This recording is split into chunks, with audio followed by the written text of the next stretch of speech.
Hi guys, welcome to Learn Electronics Repair. I get offered quite a few things to review of late, and anything that is related to electronics repair, whether it's multimeters, oscilloscopes, thermal cameras you've seen, microscopes, soldering stations you were going to see because I've been offered. I have one similar item here now, which we'll look at over Christmas to New Year.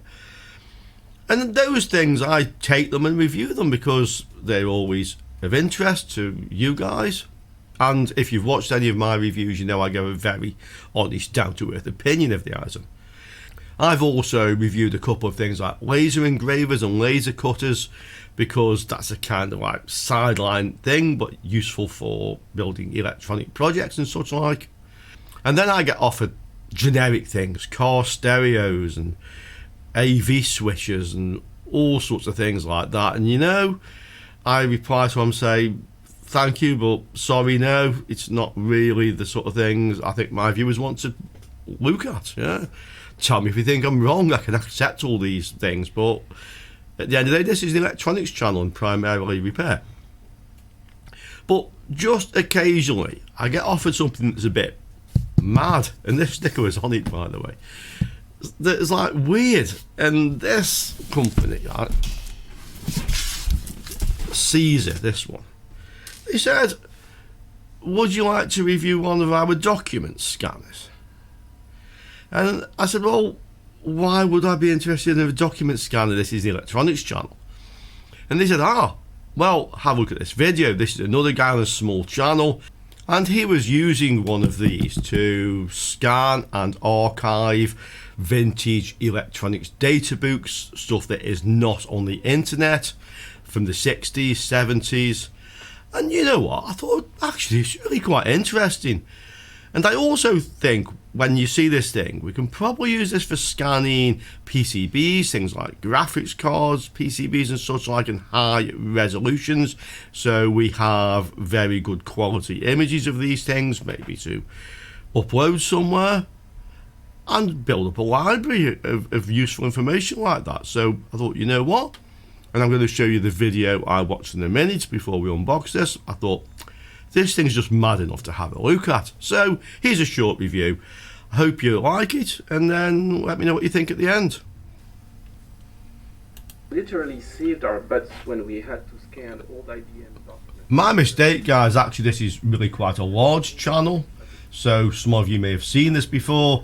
This is the actual scanner, and this guy was using it No need to sacrifice a rare book by cutting its binding. to scan rare books such as this 1970 Fairchild transistor catalogue. I actually have some old books of this vintage and maybe even older.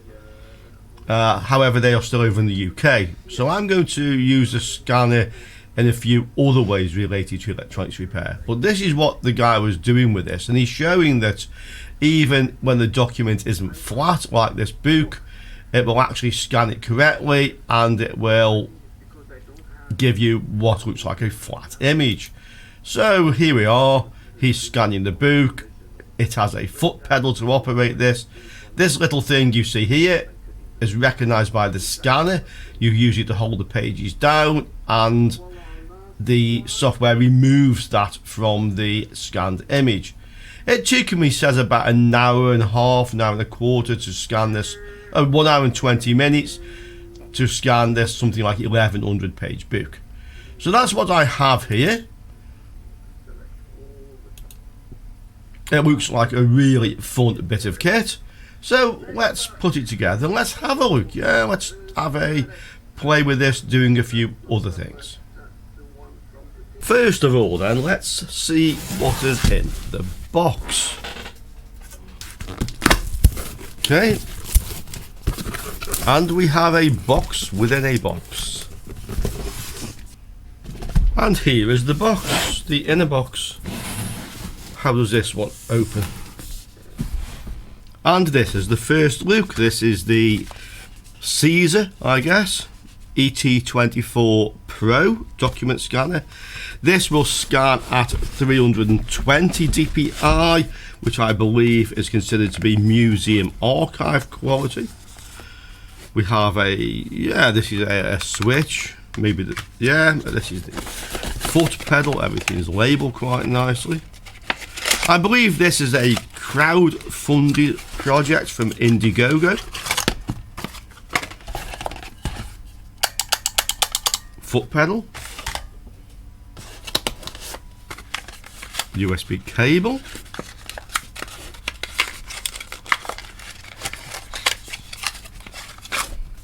very nice quality, as you would expect. Finger Cotswold book scanning. I think this is the little thing he was using to hold the pages down. Yes, the things with the little dots on. So somehow the software can actually recognize this and remove it from the scanned image. But I'm sure it can't put in what is behind it, so you put this onto a blank part of the page or document. Power pack.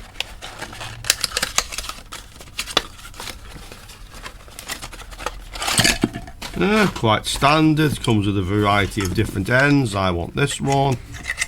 Does this go in either way around? We'll soon find out. Yeah, click. Once on, difficult to get these things off. I don't need these other ones. And then we have the scanner. So we have, something in here. This feels like almost like an anti-static mat. Yeah, it's a black background, obviously, to put your item against. Okay. Feels nice. It feels almost like an anti-static mat. This obviously is the scanner. And these are side lights. So these you can put either side of the scanner apparently, or one side. Let's have a look. Yeah, LED lighting, which I'll have a look at the instruction manual. That fits on there somewhere.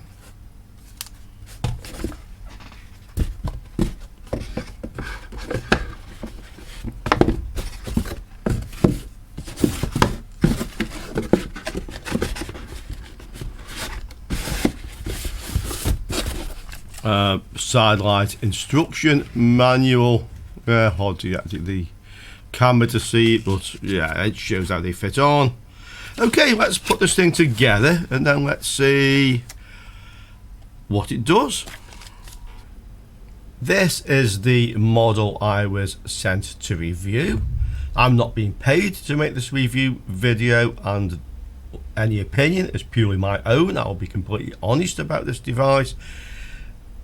The CZUR ET24 Pro is 24 megapixel, 320 dpi. That's the claimed resolution on the website. Compatible with Mac, Linux, Windows.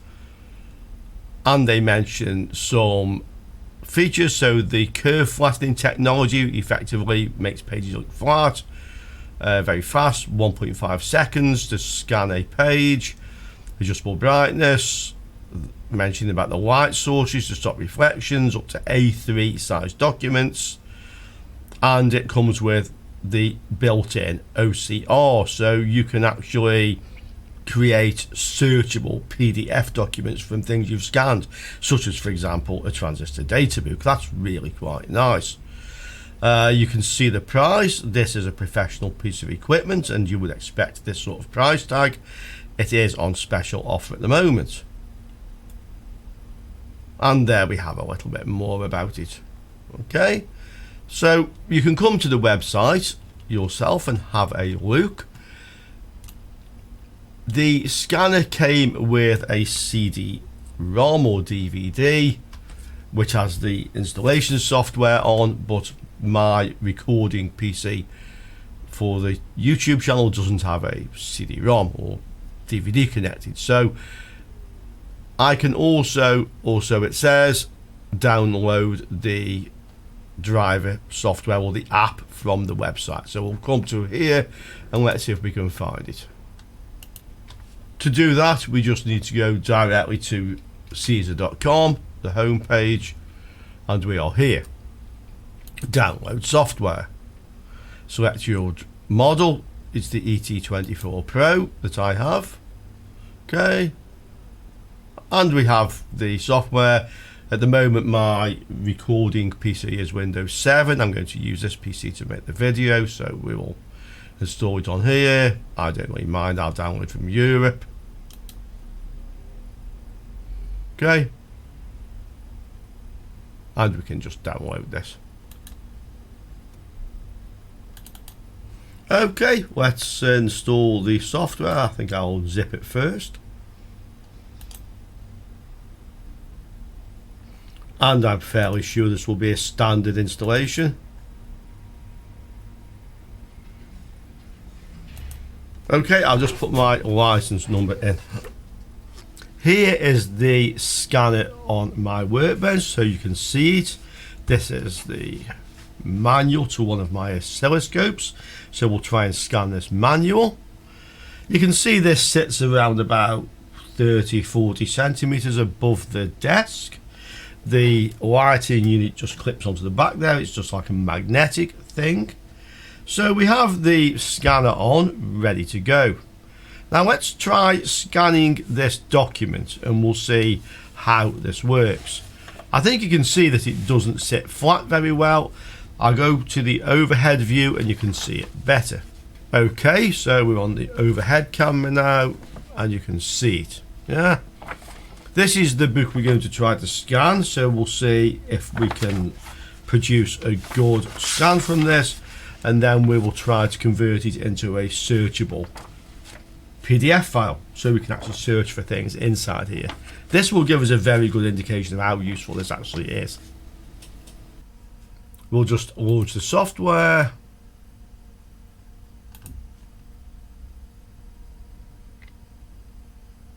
And it is there running. So I will just leave all the settings as they are on here and we will go to scan.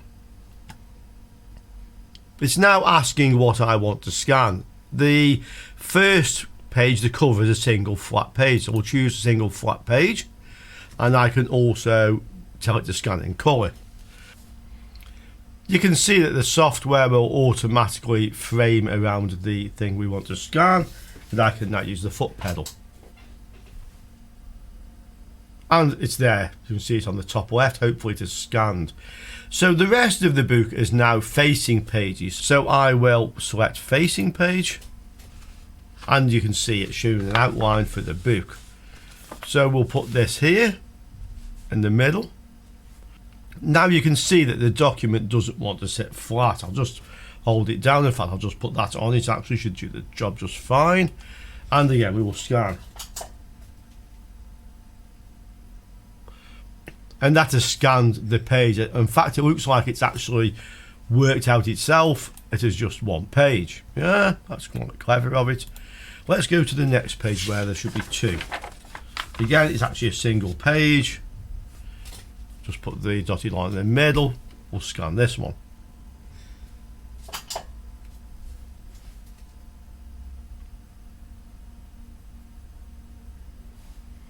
This time it found a blank page on that one. There seem to be several like this, so we'll do these first.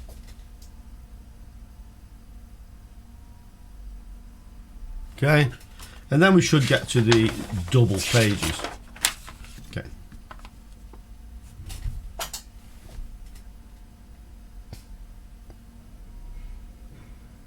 You can see I don't have the book very level there, so I think I can probably delete that one. Let's see. Actually, you know, even though it wasn't level, I've just clicked on it. I don't need to because it's leveled it up itself pretty well, to be quite honest. And you can see it's come out really quite flat, even though it isn't actually flat. Let's continue. So we have a double page now. I'll just try to set it as best I can on the line. Scan.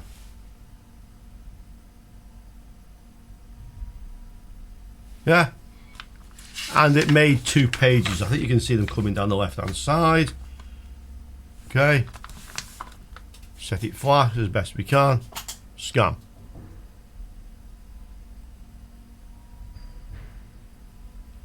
I'll just zoom in one. Yeah, you can see it, yeah. There we have it. So it's at the moment scanning in images. I'll scan the rest of the book and then we'll try and convert this to a searchable PDF. We'll just do one more scan on the video. I'll just level this up a little bit. The foot pedal is nice, makes it easy to do. Okay, we can have a quick look again. Yep. It's actually found the shadow caused by the little thing there, and that's because it's not really sitting flat on the actual page. Let's try the next page.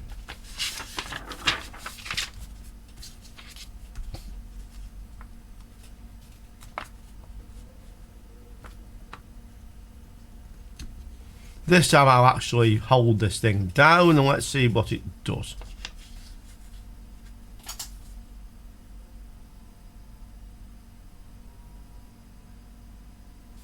Yeah, if we go to the scan, it knows my finger is there. It's taken my finger off the image. Okay. In this case, I have a little bit of a shadow coming over here, so there's a little bit of a learning curve with this. I'll hold this one a bit further away. Okay. And we have two of these little things to hold the pages down. Okay. Let's have a look at that one. I think this is doing a pretty good job. Okay, I will go through the rest of the manual and then we can see what we have.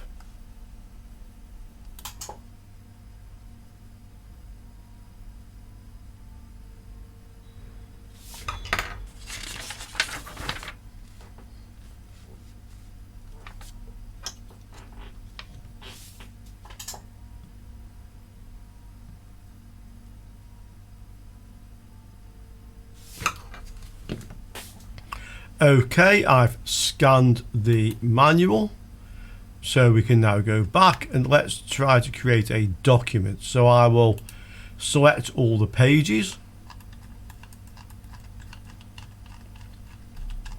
and I will now export the document as a searchable PDF. So this will run optical character recognition and we should be able then to search. So we can call this scope. Just call it scope, save the file, and it's now going to process the file. This may take a little while. No, it's pretty quick. I mean, 60 pages, you can see it's going through them quite rapidly.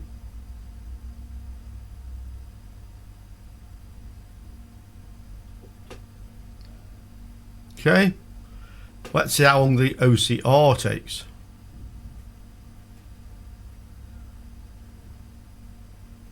Yeah, this is a little slower, but it's not out of the way. I mean, just wait a few minutes or have a coffee. If it's a large document, it will be done. Okay, it's created the PDF. Let's have a look. We'll come out of the software. It asks me if I want to save the cache data. I guess this is if I actually want to process this again. But I actually have all the individual files anyway. I've created the PDF, so I'm not particularly worried about doing that. We'll just close it. Let's have a look then. So in document scope, this is the PDF file. Yeah, that's got it. That's the blank page, operator's manual. And here we have it. So this is the PDF. There were some blank pages near the beginning. Okay. Let's see if we can actually search for something. What can we look for that's likely to be in here? X, Y. Lots of terms. I'm guessing somewhere here we will probably find the word scan. We can have a look. So, Control F. Let's just search for scan, see if it's in here. Yeah, Scanning line, it's found that. Next. That's just the only occurrence, in fact, of that. Let's have a look for CH1, channel 1. We're going to find this many times. CH1. Okay. There, CH1 output. Next. CH1. So it's definitely a searchable document, which is just what we wanted. This is ideal, for example, for scanning old data books, that sort of thing. You can then just search for the device. So that definitely works. Let's try doing something different with this. So this is a document scanner, but I'm going to try to scan a PCB. I hadn't realised there's a little screen on the top of that. I can see it's on the overhead camera. I can now look down on it. Yeah. So again, let's run the software. Let's try to scan a PCB and see how well it does it. Once again, we'll hit scan. Let's see. It's found the device. I'm going to tell it's a flat single page, even though it isn't a page. Yeah. It seems a little confused by the shape of this as to where the page actually is. You can see it's picking up my fingers there. Let's try putting something behind it, like a white background. Okay, let's try this. Piece of paper, slightly smudged, but if we put this on here, let's see. Well, it's found the paper. Let's try to scan that. We'll leave it on colour, and I will hit the foot pedal. What do we have? Well, we have an image, that's for sure. And we have quite a good image. Yeah, I can read the capacitors. I can actually see slightly blurred, but the component numbers on here.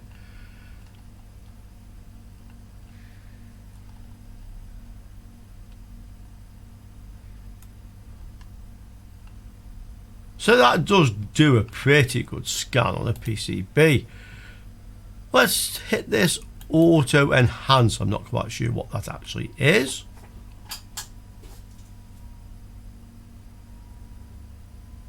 It takes longer. Okay, what do we have?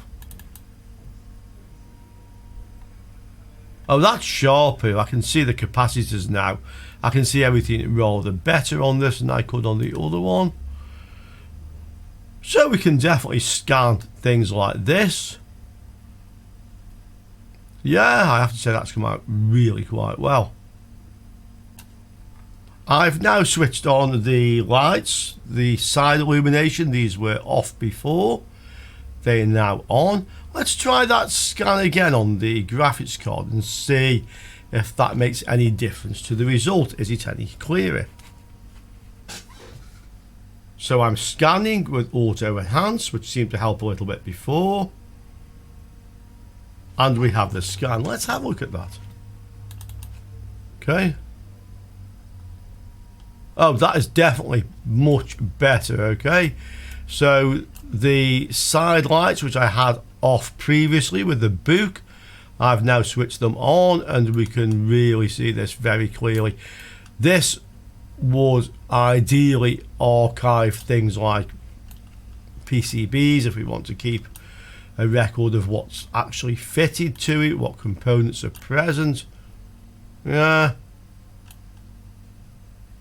that's nice, I have to say.